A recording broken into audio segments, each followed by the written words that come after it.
Hello students, in last video we discussed about the series circuit, that is LR series circuit and CR series circuit. So today we discuss about the LCR series circuit with alternating voltage. So ਇਹਦੇ ਵਿੱਚ ਕੀ ਹੈਗਾ, ਆਪਾਂ ਨੇ inductor, capacitor and resistor ਤਿੰਨਾਂ ਨੂੰ series ਦੇ ਵਿੱਚ ਲਗਾਉਣਾ ਹੈ. Suppose this is an inductor of inductance L, capacitor of capacitance C, and resistor of resistance R. Alternating EMF source apply किता E I करंट इस दे विच फ्लो कर रहे हैं, ठीक है. एंड सीरीज़ के केस दे विच की है, 10th क्लास तो उन्हें पढ़िया, potential drop across the each element is different. So inductor दे अक्रॉस VL होगी, कैपेसिटर दे अक्रॉस VC एंड रजिस्टर दे अक्रॉस VR. ओके, सो ये लिखोगे थ्योरी कि इस सर्किट के अपने को इंडक्टर है जिसकी प्योर इंडक्टेंस कि लिखी आपने L, कैपेसिटर है प्योर कैपेसिटेंस C का, एंड रजिस्टर है जिसकी प्योर रजिस्टेंस कि हैगी R, and all are joined in series, ठीक है.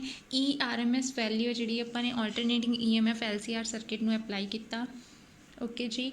नाउ आई करंट है जोड़ा वो की है फ्लो कर रहे सर्किट के विचों, तो तीनों चीज़ां उसनूं अपोज करनियां. किस तरह अपोज करनगियां, सो ये देखो पोटेंशियल डिफरेंस पहला लिखांगे आप अक्रॉस द इंडक्टर कितना पोटेंशियल ड्रॉप हो रहा है across inductor. V ohm's law की होंगे V is equals to IR, पढ़ चुके हो तुसीं पहला, ठीक है. तो इंडक्टर के क्रॉस की हो जाएगा I इंटू XL, क्योंकि इंडक्टर रिएक्टेंस इंडक्टिव रिएक्टेंस की होंगी है कि XL. This is equation number 1. Similarly second equation capacitor के लिए की हो जाएगी VC is equals to I into XC, and third equation across resistor is I into R. सो तीन इक्वेशनस बन गई अपन. इंडक्टर के केस के वोल्टेज है जी करंट में लीड करती है एंगल बाय π/2 जो AC उस चो फ्लो करता है. तो कैपेसिटर के केस के करंट लीड करता है वोल्टेज नू या EMF नू बाय एंगल π/2. बट रजिस्टर के केस विच करंट ते वोल्टेज दोनों इन फेज होंगे हैं. सो यदि फेजर डायग्राम है जी किद्दां ड्रॉ करांगे,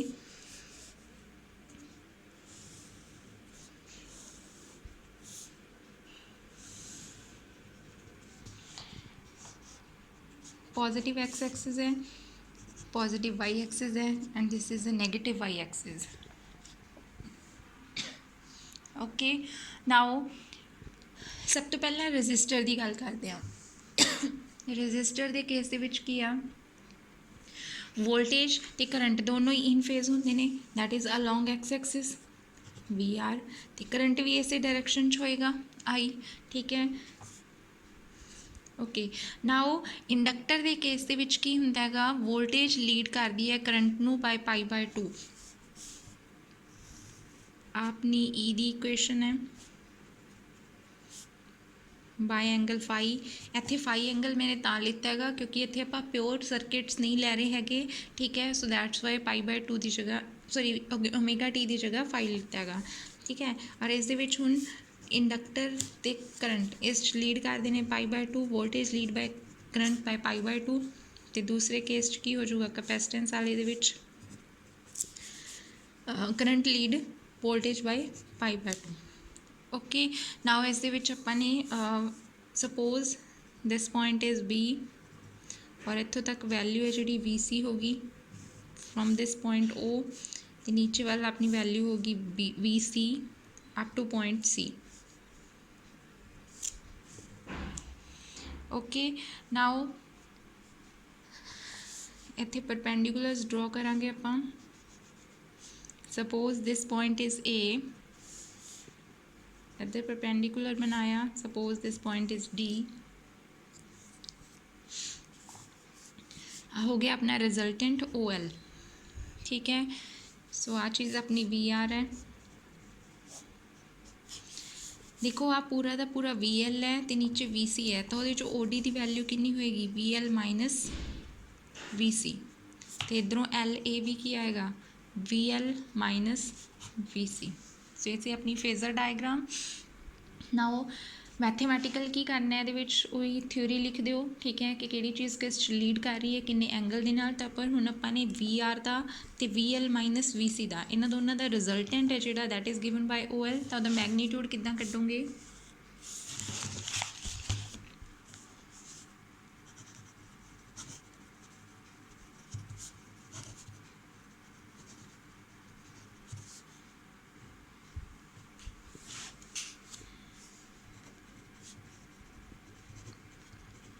BL and VC, resultant OL है, and resultant OL is equals to the OA square plus OD square। Same formula पहले अप्लाई कर चुके हैं ਆਪਾਂ। ओके, OL ਦੀ वैल्यू कितनी है अपनी E is equals to OA ਦੀ वैल्यू कितनी है, दैट इज़ अ VR ਤੇ ਦੀ VL minus VC। Values put कर दो from equation 1 2 and 3। V R की वैल्यू कितनी है I square R square, V L की वैल्यू है आई इंटू एक्स एल तो यदी है I into X C.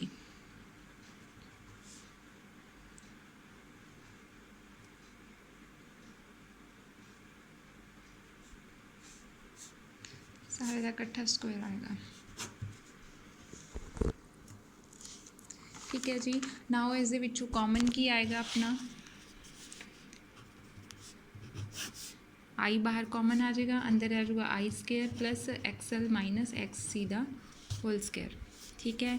So now E bye आई, अगर इतों आई की वैल्यू कड्डो की हो जाएगी E by R square plus X L minus X C दा whole square under the root. तो वैल्यू है जी इनू की लिखने होना पै Z इंपीडेंस, तो किस केस है LCR सीरीज सर्किट दे विच, ठीक है। सो ये आ गई अपनी आई दी करंट की वैल्यू, ठीक है। नाउ फेज करना है, फेज फाइव फेज है जो बना रहे हैं E with X axis positive X axis. तो यदि वैल्यू कि मैं कढूँगी tan five from this triangle OL A. So ये आ जाएगा AL perpendicular upon base OA, but AL है जोड़ा वो किहदे इक्वल है OD दे। So VL minus VC upon OA की वैल्यू कितनी है अपनी VR, यदि value I into X L minus I into X C upon I R. So pro common आ गया I X L minus X C upon I नाल I cancel. So X L minus X C upon R. So ये आ गई अपनी value tan five की, ठीक है जी। इनू स्प्लिट करके लिखना है तो अगे भी लिख सकते हो वैल्यू पुट करके, क्योंकि एक्स एल की वैल्यू कितनी होंगी है L omega minus 1 upon C omega by R. Okay, now इस तो बाद ये कुछ केसिस ने केस अराइज होंगे। मैं दोबारा लिख रही हूँ इक्वेशन tan फाइव कि को आया सी अपना X L minus X C upon R. हुण देखो पहला केस ये होएगा कि अगर एक्स एल एक्स सी दे इक्वल है तो फाइव की हो जाएगा अपना ज़ीरो। अगर फाइव ज़ीरो है तो जो अपना सर्किट है वो की हो जाएगा non inductive, मीनस resistance. Okay, second case होएगा कि अगर एक्स एल ग्रेटर है एक्स सी तो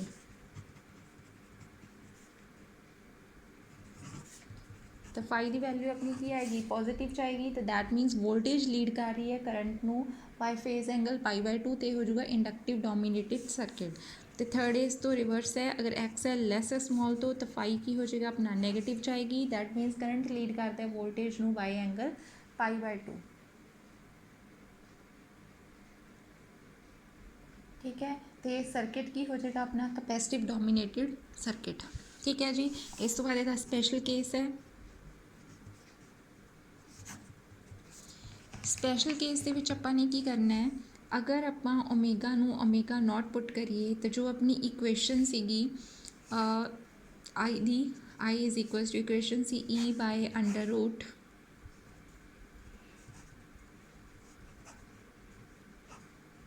पुट की उत्थे मैं वैल्यू इस इक्वेशन एक्स एल तो एक्स सी दी। सो इस इक्वेशन नू ओमेगा नॉट पुट कर दो तो अपनी इक्वेशन की बन जाएगी L omega not 1 upon C omega not the whole under the root, ठीक है जी।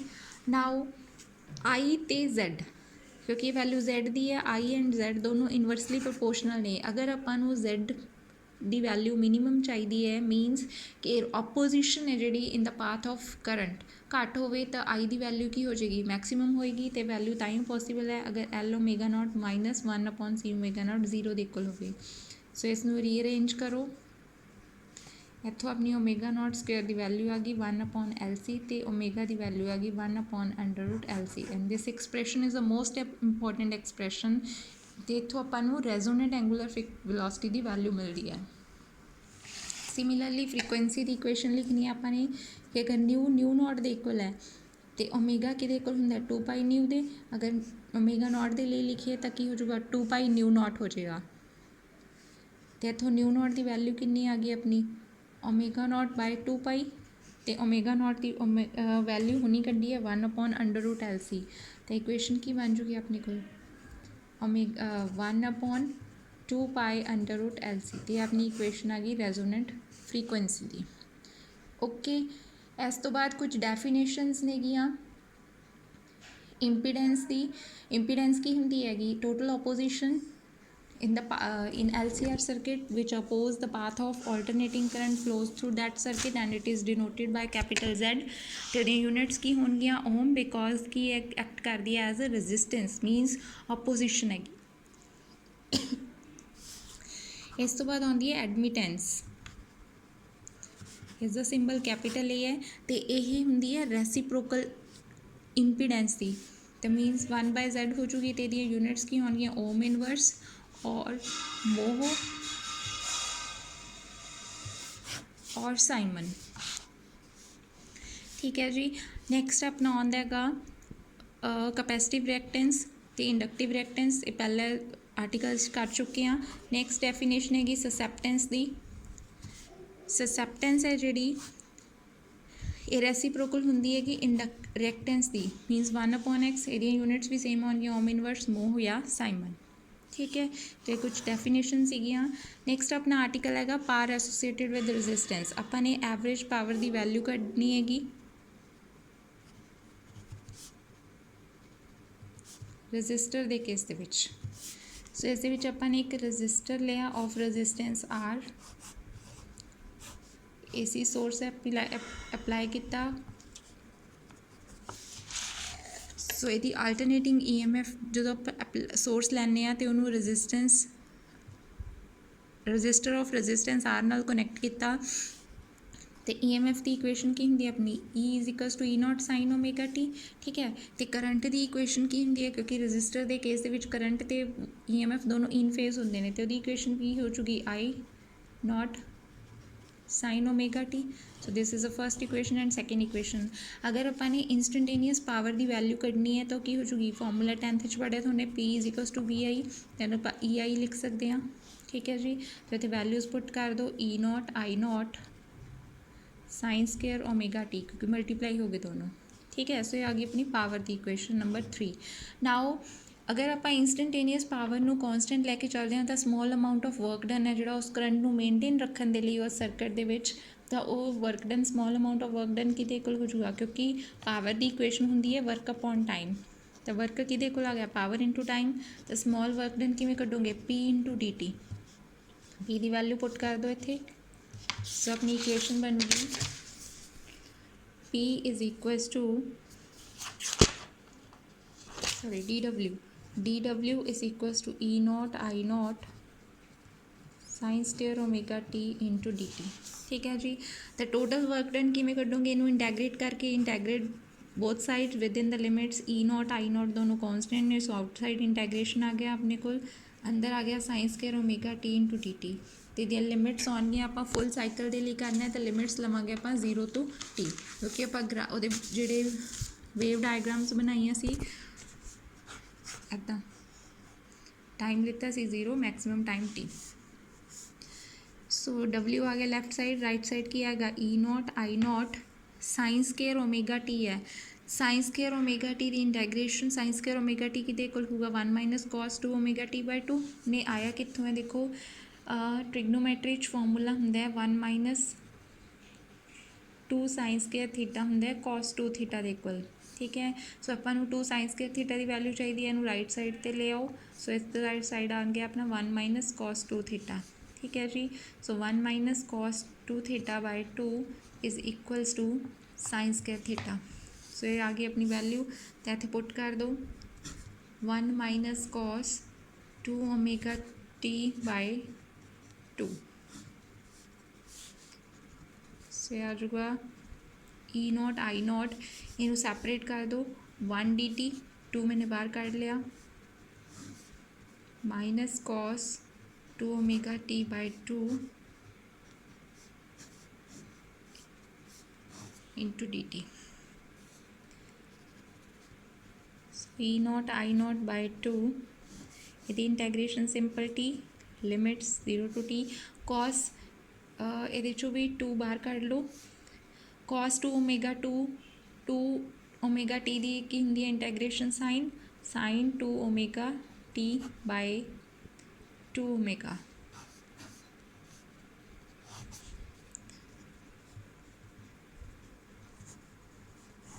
लिमिट्स पुट कीतियां, टी माइनस 0 माइनस बाहर काट लो 2 ओमेगा। देखो जो आ वाला 2 सी इस दे नीचे भी सी, तो इस दे नीचे भी सी, सो इनू इत्थे आउटसाइड कढ़ लिया सी बाहर extra 1/2 omega sine 2 omega T minus sine 2 omega 0। Limits put कीतियां ने, होर कुछ नहीं किया। E not I not by 2 T minus 0 minus 1 upon, देखो omega in the term of T आप +1 कितना होया है 2 pi by T, so T ऊपर चला गया, sine 2 pi by T into T minus sine 0, क्योंकि साइन 0 साइन 2 ओमेगा 0 0 हो गया, साइन 0 कितना होंगे 0। सो रह गया सिर्फ टी माइनस आ गया T by 4 pi cancel, so ये आ गया अपने को 2 एक और भी C 2 into 2 pi by T into T sine 4 pi minus 0, तो साइन 4 पाई की वैल्यू होंगी अपनी 0, तो जो साइन 4 पाई नू 0 पुट करोगे पूरी टर्म 0 होगी, सिर्फ अपने को की बचा ओनली टी। सो वर्क का अपना फॉर्मूला आ गया E not I not by 2 into T. ठीक है जी। नाउ अपने पावर कढ़नी है एवरेज पावर। सो पावर की इक्वल होंगी है वर्क अपॉन टाइम, वर्क का अपना फॉर्मूला है E not I nought T by 2, तो आ टी कैंसल, सो पावर आ गई E not I not by 2। अगर इन मैं स्प्लिट करा तो इनू इदा लिख सकते हैं √2 इंटू √2 2 होंगे। ठीक है। सो ये वैल्यू होंगी है ERMS की, या बोलते हैं वर्चुअल वैल्यू ऑफ वोल्टेज, तो यह हैगी